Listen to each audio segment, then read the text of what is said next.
Is there a recession coming in 2022, maybe the year after? Let's talk about it. I'd like to show you today some predictors that show when recessions are coming. My name's Miles Pitcher. I'm the owner of Superior Lending here in Utah. Thanks for taking a minute to watch this video. Please like and subscribe to it. So the questions I want to answer today: is there a recession coming? How does this affect real estate? Like, should I buy a home now or wait? And what effect does a recession have on interest rates? So let's start out first by clearing up a few things. A recession is not a housing crisis. In 2008, 2009, we had a recession, the Great Recession, they called it. I want you to know that we had a separate event at the same time that was a housing crisis. They coincided. Typically, recessions do not result in home prices going down. I'll show that to you in a little bit. And I think a lot of our clients have now associated, because of 08, 09, the word recession means that they think they're going to have a housing crisis. Typically, that is not the case. I want you to also keep in mind that inflation is the enemy of mortgage rates. Okay, as we talk through this, understand a lot of what happens is getting inflation under control. And you know what's happening right now with inflation. So let's look at our first predictor, the raising of the Fed funds rate. So for this, we're going to look a little bit historically at times in the past where inflation has been kicking in and the Federal Reserve has raised the Fed funds rate, not mortgage rates, the Fed funds rate, to counteract and to slow down and reduce inflation. So I know this is a little small, but let's check it out. So we have Burns and Volcker, and then we have Alan Greenspan's time in office, and then now we're in the Jerome Powell in time period. But you can see what inflation started at and increased to. You can see how during that inflationary period, how mortgage rates all rose in all of those. And then you can see what they did to raise the Fed funds rate. Like Greenspan raised from 4.75 up to 6.5%. Then the next column shows the response of what inflation did, and you can see it reduced down. We're waiting in the Jerome Powell period here to see what inflation does to their raises in the Fed funds rate. Then here's a column on the mortgage rates, and you can see that as the Fed funds raised rates and inflation went down, the mortgage rates dropped also. And then you can see the consequences. The stock markets, the S&P, went down significantly, and we had recessions. So we are watching to see what happens with the Jerome Powell period here, but we know they are raising the Fed funds rate, and they are going to start being a little more aggressive. And let's look at our second predictor. This is the difference between the 10-year and the 2-year Treasury yield. Okay. Anytime this turns negative or there's an inversion, you can see it crosses over here in this chart and it turns red. You can see these gray vertical columns. Those represent the recessions that have happened, with even a little small one happening back in 2020, which most people don't even realize happened. But we have a perfect history here of every time the yield curve or the 10-year, 2-year inverted and turned red here, it followed, or a recession followed. Now you can see as of today, and this is in March, that we're at 0.19, and we're moving in a direction that we're pretty soon going to turn red.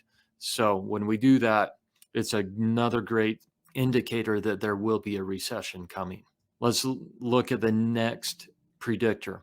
So most people think that as unemployment is increasing and the jobs aren't there as much, that's when a recession happens. The predictor actually really is when unemployment is at its lowest, and then a recession follows that. So you can look here historically and see all these low points where unemployment reached the lowest and then it started turning up, the recession followed. So that even happened in 2020 with our pandemic. And then looking all the way back there, that pattern has repeated over and over in there. So we're watching closely right now where our unemployment is going. It has been dropping and getting better and better, but at some point it's going to turn upward, and that would be another signal of a recession. Now, housing values through a recession. this is this is pretty cool.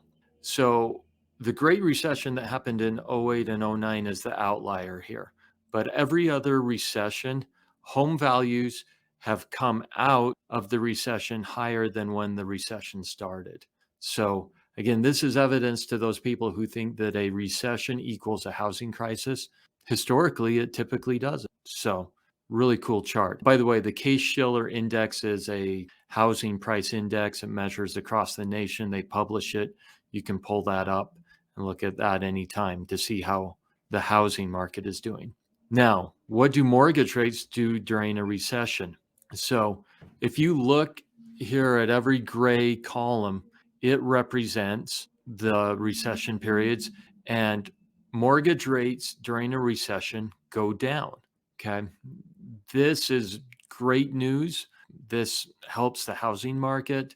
So if there is a recession coming, which I think there is, it's going to provide an opportunity for rates to go down. So to the question of should I buy a home right now? Yeah, I think you should, because I believe that home values are going to continue rising. And I showed you a chart that showed how home values through a recession keep going up. Number two, hey, are the rates, what should I do about the rates? Would that contribute to the decision to waiting? For our clients, we are always considering the option for them, showing them the option of saying, hey, you can get into this home, but you should consider a 3, 5, 7, or 10-year ARM mortgage. And then when the recession happens and rates improve, we can do a no-cost refinance for you. We present that option. A lot of the times people will stick with the 30-year mortgage, but we love showing them the option. Now, the wild cards in all this is we have a world war possibility happening, and that would just mean the Russia-Ukraine war maybe spreads outside of Ukraine. That's going to be a problem. And then the other thing that we're looking at is a balance sheet runoff. Now, let me remind you what this means. Back in after the Great Recession, the Federal Reserve started buying mortgage-backed securities. This helped to lower interest rates, artificially made them lower. So now the Federal Reserve has on their balance sheet all these mortgages that they have bought. They have stopped buying them, and they are going to start getting rid of them off their balance sheet. This is one of the reasons why our rates have got worse, is concerns about how aggressive the Federal Reserve is going to be in getting rid of those mortgages on their balance sheet, because by them not disposing, but selling them off their balance sheet, that hurts mortgage rates. So we don't know how aggressive they're going to be on the balance sheet reduction of the mortgage-backed securities. The other wild card that's always out there is what happens if there's another pandemic. That could change things, but those are things we're watching for. But in my opinion, based on those historical predictors, it looks like we have a recession coming. Could start as early as the end of 2022. Now, where are we at on our rates? Remember this chart, inverse chart. So as the chart moves down, rates are moving up. You can see that the trend has been rates getting worse. Big effect on this is inflation. Jerome Powell quoted a couple of days ago and said, inflation is much too high.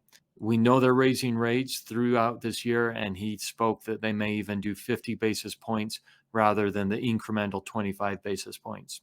Just talked about the balance sheet runoff.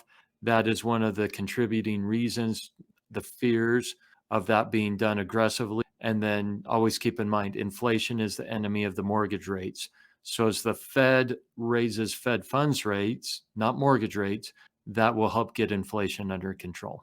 Here's my contact info, Miles Pitcher. We love helping answer your questions.